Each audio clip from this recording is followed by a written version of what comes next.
Hey Patreon, let's talk about food, but not food that you're storing, not food that you're growing or raising or hunting or freeze drying or packing in buckets or anything like that. Let's talk about food that exists all around you. Edibles. It's something that a lot of preppers forget, or at least don't put enough focus on. And right now, spring is upon us, and I know some of you are a little bit behind us when it comes to spring and growing, but you're catching up. It'll happen soon. And this is a great time to learn what is growing in your area of operation that is edible. Now, we're not going to get into whether there's enough out there or there will be enough out there, after the balloon goes up to keep you alive. We don't know. But there is quite a bit of things out there growing all around you, some more than others, depending on your area, that is edible and very nutritious. You may have an immense amount of food stored up, and that's great. There is certainly nothing wrong with that. And I know people that have just crazy amounts of, food in buckets and freeze-dried and canned food and, on and on. And man, that's great.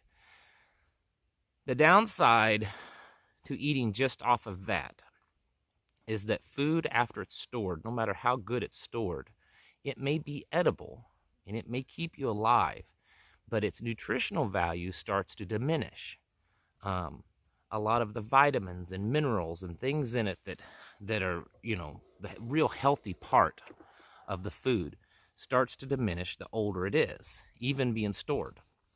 Whereas your fresh foods are going to have your highest levels of nutrition.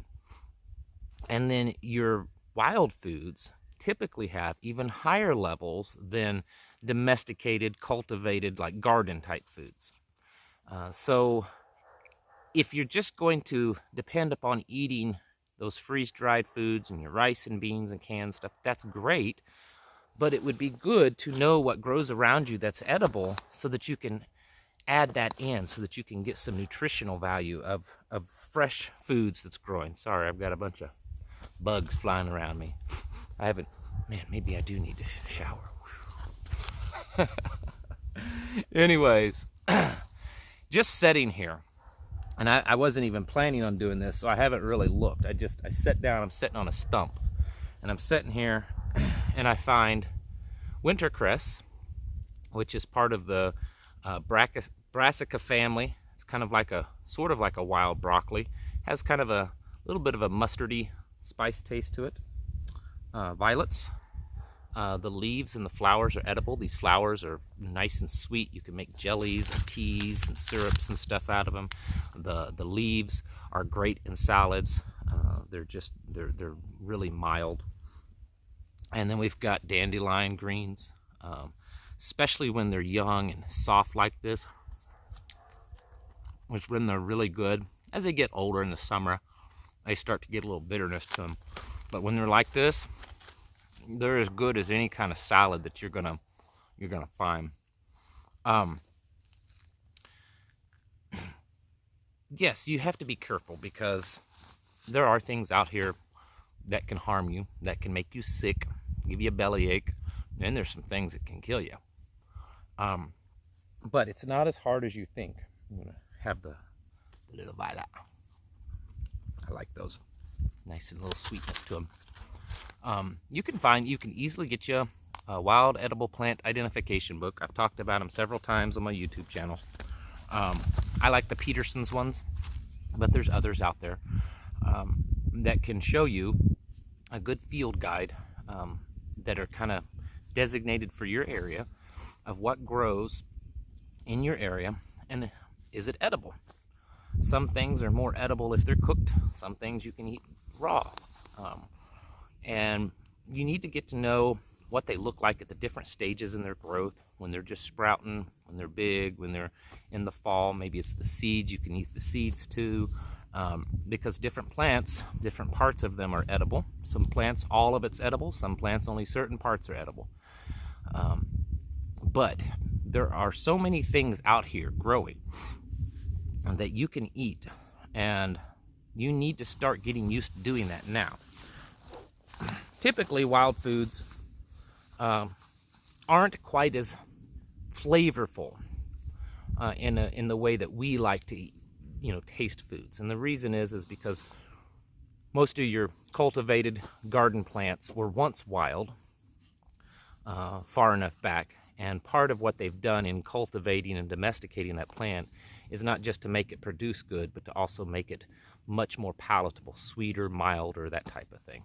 So in your wild foods, you're going to typically have a little bit more bitterness to them, but that bitterness is the good stuff. The bitterness is the medicine, basically. It's called volatile oils. And so usually when you taste a green and there's a little bit of bitterness to it, that's a good thing. It's very healthy for you. So get out there and learn what's growing around you. I enjoy this time of the year because I love to forage for wild foods and make salads and soups and all kinds of things. There's lots of things. The flowers are great. I make jams and jellies and stuff out of different ones. Even flowering trees a lot of times are very edible, red bud, apple blossoms, things like that. So get out there and learn what's growing around you that you can eat, because it could save you. And even if it may not save you, it could make you much healthier than just depending on the beans and the rice and your freeze-dried stuff, which there's nothing wrong with that. Don't get me wrong. But you can get a lot of nutrition out of really not a lot of stuff that's growing out here to throw into those things. I do that with like some of the more bitter greens. If I'm making like a stir fry or something like that, throw a handful in there, and it's not as strong flavored, but you get a lot of the nutritional medicines out of them. So anyways, get out there this spring, and learn what's growing around you. Some of you may already do it, but if you don't, kind of become a little expert when it comes to foraging wild foods.